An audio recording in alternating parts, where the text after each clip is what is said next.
votre attention le plus possible, là, au milieu d'après-midi, y compris sur des apports en matière juridique. Alors, essayez d'être le plus dynamique possible. Alors, je vais d'abord commencer par prendre voilà, connaissance de la machine. Pour vous dire d'abord, vous présenter en deux mots d'où viennent les réflexions que je vais dire que l'on a pu avoir à l'école. Il se trouve que quelques temps après mon arrivée, des collègues à l'école intervenaient pas mal et avaient pas mal de réflexions sur la mise en place des diplômes en alternance, qui contenaient de l'alternance. Et donc, au-delà des réflexions qu'ils avaient sur les aspects pédagogiques liés à la mise en place de cette alternance, au bout d'un moment, ils se retournaient vers moi. Et Christophe, t'en penses quoi ? Donc il fallait que de ce point de vue-là, en matière juridique, j'aille un peu plus loin que les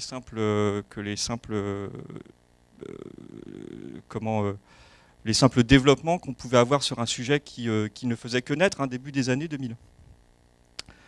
Du coup, c'est dommage, il n'est pas là aujourd'hui, mais il vous sera là demain. André Zettler a beaucoup contribué à compléter mes heures de travail sur ces questions-là. Je le remercie, vous le saluerez pour moi demain. Et du coup aussi a permis d'aller un petit peu plus loin sur la question. Alors, il y a aussi eu Pascal, je ne vois plus là Pascal, mais Pascal Bouton aussi sur ces questions-là. Alors d'abord, pour commencer de manière un petit peu ironique, toutes nos excuses. Pourquoi toutes nos excuses ? Parce qu'en fait, j'ai l'impression que le champ des spécialistes des sciences de l'éducation sont allés assez loin dans le degré de finesse, le degré de relation entre le tuteur, le stagiaire, l'organisme de formation, l'employeur. Ils ont cherché à vraiment cerner ce qu'était la construction de la compétence, la construction de la personne au travers de son parcours professionnel. Et à côté de ça, c'est vrai que la communauté des juristes, elle, s'en est tenue parfois à des choses pas simplistes, mais en tout cas qui nous laissaient sur notre faim. Et qui du coup, encore aujourd'hui, vous le verrez, nous laissent un petit peu dans l'expectative sur des questions pourtant fondamentales. Du coup, c'est vrai qu'il fallait que, sans que j'en ai mandat, je présente mes excuses au nom de la communauté des juristes, mais pour autant, j'ai remarqué quand même que dans cette matière, il y avait néanmoins maintenant un certain matelas, une certaine matière qui pouvait être exploitée. Alors il existe des dispositifs qui aujourd'hui sont inscrits dans le temps, on connaît le contrat d'apprentissage, c'est quasi séculaire, on connaît plus récemment le contrat de professionnalisation, on connaît bien sûr aussi aujourd'hui le statut du stagiaire, vous savez, qui dans le milieu des années 2000 a fait l'objet de précisions, et qui génèrent, eux, à la fois de la matière, donc, mais aussi de la jurisprudence derrière, des décisions de justice qui viennent compléter nos besoins. D'où un petit plan pour mes développements, pour à la fois satisfaire les théoriciens de la matière qui sont sans doute dans la salle, et puis aussi les praticiens. Quelques éléments de comparaison entre sciences de l'éducation et évolution juridique, c'était le début de mon propos, et puis aussi quelques éléments techniques d'organisation de l'alternance, puisque là aussi il y a des questions qui reviennent de manière récurrente et qui m'a semblé intéressant d'identifier par quelques diapositives. Alors, concernant quelques éléments de comparaison, en matière entre, je vous rappelle, éléments de comparaison entre les sciences de l'éduc, comme on dit, et puis les juristes.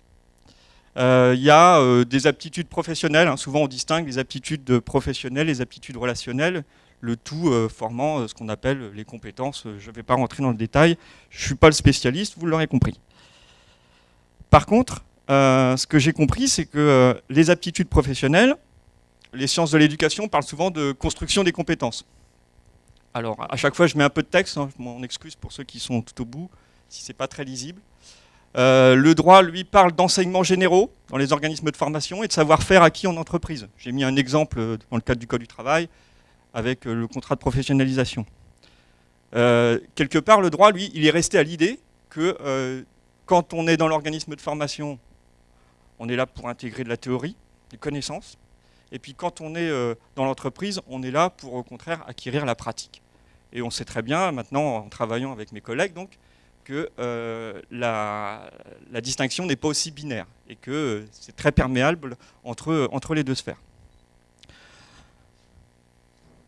Le droit parle d'acquisition d'une qualification professionnelle. Là, je trouvais intéressant de pouvoir vous faire part d'une jurisprudence. C'était la Cour d'appel de Bordeaux. C'est un peu ancien, ça date de 1989. Ça concernait un contrat d'apprentissage, mais c'était intéressant de la lire parce qu'il y avait un attendu notamment qui disait qu'il appartient à l'employeur d'assurer une formation au stagiaire afin de lui permettre d'acquérir une qualification professionnelle. Ce qui implique nécessairement qu'au cours des premiers mois de travail, le stagiaire puisse commettre des erreurs. C'est intéressant de voir que le magistrat, du coup, il endosse le costume de pédagogue quasiment et puis qu'il comprend que le stagiaire, il a besoin de faire de l'essai-erreur pour pouvoir se consolider dans son emploi. Et donc, il n'était pas question de pouvoir lui tenir grief de lui faire grief de ces erreurs, et donc de pouvoir, ne pas remettre en cause, en l'occurrence dans ce cas précis, sa présence dans l'entreprise. Au-delà des aptitudes professionnelles, ou à côté plutôt, il y a les aptitudes relationnelles, ce que certains appellent souvent la socialisation professionnelle parmi les pédagogues. Alors là aussi, une petite jurisprudence, le droit, lui, l'a identifié comme l'intégration dans le milieu de travail. C'est Colmar, une décision de la Cour d'appel de Colmar. Le juge du fond considère que la formation en alternance comporte également l'apprentissage de l'intégration dans le milieu du travail. Donc il faut que le stagiaire comprenne que, par exemple, dans l'entreprise, il y a un règlement intérieur, qu'il a des collègues autour de lui, des futurs collègues, et que dans ce cas-là, il doit à tout le moins les respecter, et que donc la discipline générale dans l'entreprise s'applique à lui. Passer ces premiers développements sur la question des comparaisons entre l'appréhension par les sciences de l'éducation ou par le droit, s'intègre aussi des éléments techniques. J'en ai, moi, identifié 3. Alors, qui ne permettent pas de faire l'alpha et l'oméga de la matière, hein, parce qu'il y a beaucoup à dire. Je vous ai mis une bibliographie à la fin pour pouvoir organiser vos longues soirées d'hiver. Mais moi, j'ai identifié au passage trois types de développement. Les éléments tenant au tuteur, des développements concernant le stagiaire aussi, et puis un élément qui revient à mes oreilles de manière récurrente en ce moment, c'est le développement des clauses d'édit formation. J'y reviendrai donc en détail à la fin de cette deuxième partie.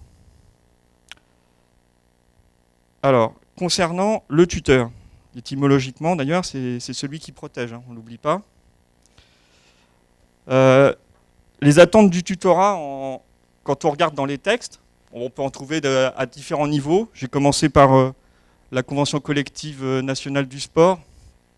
Il y a un chapitre 8 qui concerne, vous savez, la formation professionnelle dans la CCNS. Et à l'intérieur de ce chapitre 8, il y a notamment un élément qui concerne directement le tutorat et la façon dont la branche doit développer ce type d'activité au sein des entreprises. Et donc, des différents attendus. Suivre maximum 3 salariés ou plus, tout contrat confondu, bénéficier d'une préparation à sa fonction, voire d'une formation spécifique, disposer du temps nécessaire, etc. Je passe la lecture in extenso du texte. Alors, je vous en renvoie juste, si ces questions-là aussi vous intéressent, j'ai cru utile de la mettre. Je vous renvoie juste à la lecture d'une circulaire qui doit bien faire 30 pages, mais qui répond assez précisément à un certain nombre de détails sur ces questions-là. Elle répond par le biais du contrat de professionnalisation, au moment où il s'est mis en place. Mais néanmoins, elle permet d'aller un petit peu plus loin sur l'appréhension du tuteur et de son rôle. Dans le Code du travail, hein, j'ai cité la CCNS à l'instant, dans le Code du travail, c'est pareil, il y a dans la partie réglementaire, toujours au sujet des contrats de professionnalisation, les missions attendues du tuteur. Hein, donc, c'est intéressant toujours que de confronter ce que les sciences de l'éducation attendent du tuteur avec ce que du coup les juristes ont pu mettre dans le code.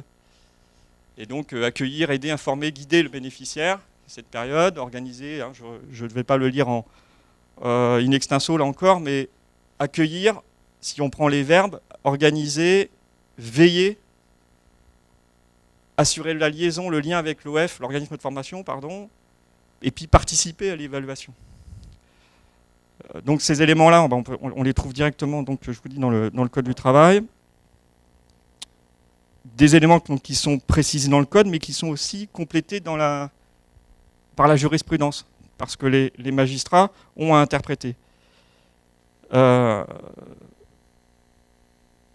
Là-dessus, deux décisions qui m'ont paru intéressantes à vous montrer. Le juge s'appuiera sur l'absence de tuteur ou sur sa carence pour apprécier le respect ou non par l'employeur l'obligation de formation pratique.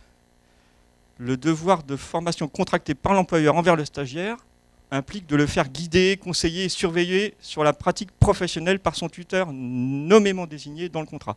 Ça concernait là encore du contrat d'apprentissage, une décision de juin 87 de la Cour d'appel de Bourges. Intéressante aussi la deuxième décision, la carence du tuteur est illustrée par de nombreuses décisions. Alors, à titre d'exemple, la Cour d'appel de Poitiers relève que l'employeur n'établit nullement avoir donné des instructions ou indications précises qui n'auraient pas été suivies et ne justifie pas avoir vérifié de temps à autre le travail, comme il revient à un tuteur ou un formateur de le faire. Là encore, du coup, le magistrat il se retrouve avec une situation qui avait dû dégénérer au sein de l'entreprise. Et donc, il a l'obligation, au bout d'un moment, de dire, bah voilà, qu'attend-on du tuteur, et ce qui permet là aussi, par le biais de la jurisprudence, de voir ce que le magistrat attend de cette personne, dont les sciences de l'éducation n'arrêtent pas de parler en ce moment, si j'ai bien compris. Alors, juste aussi une petite parenthèse. Quand on dit qu'il y a beaucoup de jurisprudence, il faut quand même savoir raison garder, parce qu'il faut bien se dire que toutes ces situations de tension pendant une action de formation professionnelle, par exemple, n'engagent pas énormément d'enjeux financiers. C'est très prosaïque ce que je vais dire, mais du coup, derrière, ça ne génère pas beaucoup de saisies des conseils de prud'homme, et donc, a fortiori d'une cour d'appel si le montant engagé le nécessite, et encore moins de la cour de cassation le moment venu, quoi. Et donc, on a assez peu de matière, là aussi, et on compose avec. Alors, s'agissant du stagiaire maintenant, pour illustrer la complexité de la matière, je me suis intéressé, par exemple, à la question des accidents du travail pendant les formations professionnelles. Et à ce titre, donc, je ne sais pas si j'ai le temps, je crois que je ne l'ai pas, mais je pourrais vous passer des documents par le biais de l'organisation du colloque, mais il y a des choses qui, aujourd'hui encore, sont d'une rare complexité pour savoir si, en tout cas, comment le stagiaire va pouvoir bénéficier du régime des accidents du travail, régime de protection des accidents du travail, vous savez, déclaration, prise en charge, etc., indemnisation. Faut savoir, par exemple, que selon qu'on soit étudiant en formation ou alors en contrat d'apprentissage, en contrat de professionnalisation, les règles vont changer.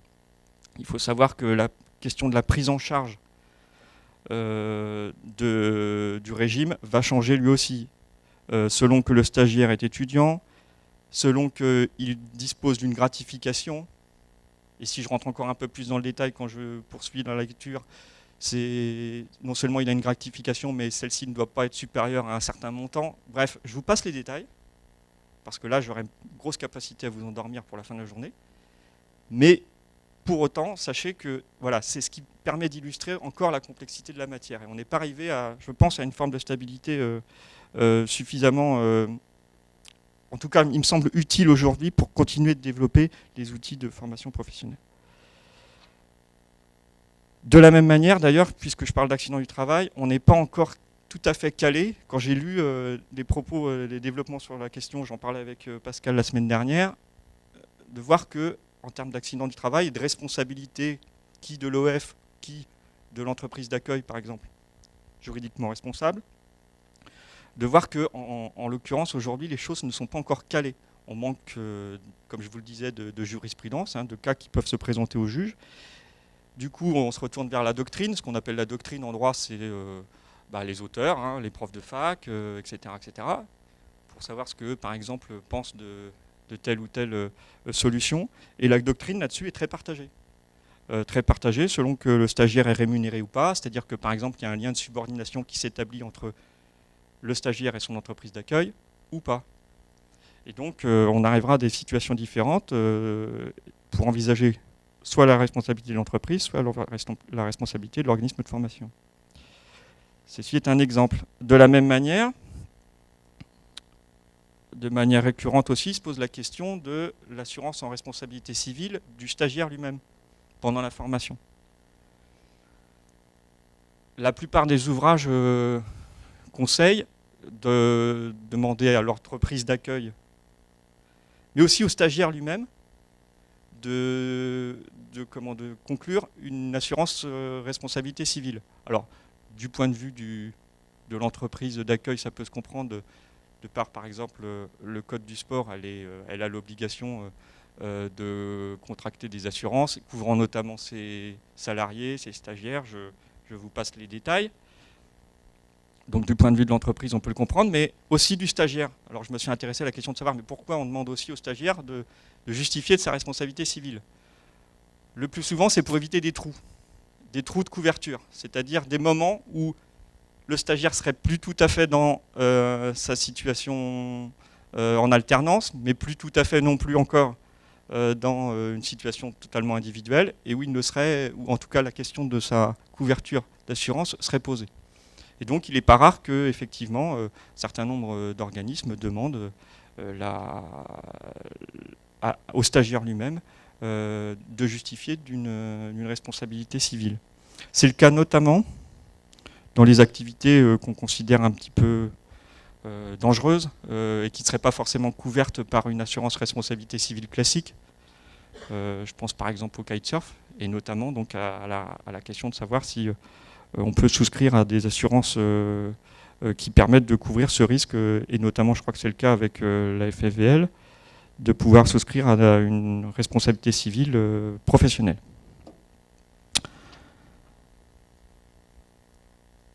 Ça va, je suis dans les temps? Bon. Ok. Dernier élément, donc ça va, j'ai le temps. Dernier élément tenant au financement de la formation. Là aussi, une illustration de ce qui peut se poser comme problème dans le cadre des financements de la formation, la fameuse clause d'édit formation. Alors, c'est quoi? D'abord, une petite définition. Vous savez, ce sont ces clauses aujourd'hui par lesquelles, en contrepartie du financement d'une formation, le salarié promet à l'employeur de lui rester fidèle pendant un certain laps de temps, sauf à indemniser l'employeur d'une somme convenue, qu'on va appeler le dédit, à titre de dédommagement de tout ou partie des frais de formation qui ont été engagés à son profit. Alors, ça peut se concevoir assez naturellement aujourd'hui, sauf que ça heurte le juriste, par principe, parce que du coup, ça remet en cause la liberté, normalement, pour un tout salarié, de pouvoir quitter son entreprise quand il le souhaite. Si vous dites à un salarié, je te finance ta formation, mais en contrepartie, tu restes chez moi, ou alors, si tu n'y restes pas, bah, tu me dois X euros au regard de l'investissement que moi j'ai réalisé pour cette formation. Du coup, on met un obstacle à la liberté du salarié de pouvoir quitter l'entreprise. Néanmoins, là aussi, la jurisprudence a permis de mieux cerner les conditions dans lesquelles ces clauses peuvent être légalement convenues. Et donc, il y a des conditions de validité, il y a un peu de jurisprudence là aussi. Il faut que ça ait été signé avant le début de la formation. Il faut que cela s'effectue par avenant, bien sûr, si ça n'avait pas été envisagé dans le contrat de travail initial. Contenir des informations sur le coût réel de la formation pour l'employeur. Alors, quand je dis coût réel de la formation pour l'employeur, ça veut juste dire qu'on parle bien du coût qui va in fine revenir à l'employeur et pas pris en charge par un organisme paritaire, par exemple. On parle bien de l'argent qui va effectivement sortir des caisses de l'entreprise. Et puis correspondre à des dépenses effectivement engagées par l'employeur, ça je viens de vous le dire. Il y a une récente décision, qui a 2 ans maintenant, de la Cour de cassation, qui en fait a permis justement de mettre, non pas un terme, mais d'y voir plus clair sur les contenus de ces clauses. Et que là, sur un attendu, elle fait bien la synthèse, cette Cour de cassation, en nous disant il faut une convention particulière entre les parties, conclue avant la formation, je leur dis, précisant la date, la nature, la durée de la formation et son coût réel pour l'employeur, ainsi que le montant et les modalités de remboursement à la charge. En l'occurrence, là, c'était de la salariée. Sur l'exécution de la clause, imaginons que la personne parte en formation, elle revient dans l'entreprise, se pose éventuellement la question de la rupture du contrat sous l'emprise de la clause. Et donc la question s'est posée, bien sûr, pour la démission, là on la comprend bien, mais du coup pour aussi la question du licenciement. Et là aussi, pour vous montrer que la matière n'est pas toujours d'une grande stabilité, il n'y a pas de jurisprudence, en tout cas pour l'instant, claire sur l'impossibilité ou pas de demander exécution de la clause en cas de licenciement. Alors, il y a quelques auteurs qui, eux, pensent que ça devrait être possible s'il s'agit de faute grave ou faute lourde, FGFL, pardon, faute grave, faute lourde du salarié, licencié, faute grave ou faute lourde. Pourquoi? Parce que dans une telle situation, faute grave ou faute lourde, l'intention du salarié à avoir commis une faute est importante. Et du coup, on peut se demander si ce n'est pas de son fait, en fait, que le contrat est rompu et que donc la clause serait ou pas applicable. Voilà. Un exemple de discussion qu'ont les juristes en ce moment sur ce sujet. Durée de la clause, c'est important parce que ça va permettre de savoir et de mesurer jusqu'où le salarié est éventuellement lié avec son employeur. Alors là aussi, ne pas être trop long, mais la jurisprudence ne nous dit pas maximum 4 ans, maximum 5 ans. Il y a des fourchettes. Quelques mois à quelques années, en fonction de l'effort aussi envisagé avec l'employeur, pour toujours ne pas devenir une atteinte à la liberté du travail, comme je vous l'indiquais au départ. Certains se sont aussi posé la question de savoir si le montant de la clause pouvait être un peu plus précisé. Là-dessus, attention à la disproportion, sachant que du coup là, le droit des contrats reprend le dessus et que le code civil aussi, bien qu'on soit dans une relation de travail, pas que le code du travail qui s'applique. Et en l'occurrence, là, le juge a la capacité de lui-même revenir sur ce qui avait été prévu dans la clause pour ramener les parties à une plus juste proportion de ce que éventuellement le salarié aurait encore à devoir à l'employeur, sur la base de l'article 152 du Code civil. Voilà les quelques éléments que je pouvais vous donner. Il est 16h29 à ma montre. Et donc j'ai encore quelques secondes pour vous parler de bibliographie. Simplement, voilà une petite liste. J'ai pris des ouvrages qui me semblaient les plus récents déjà possibles, et puis en rapport avec la matière. Donc vous aurez ces références. Je vous remercie.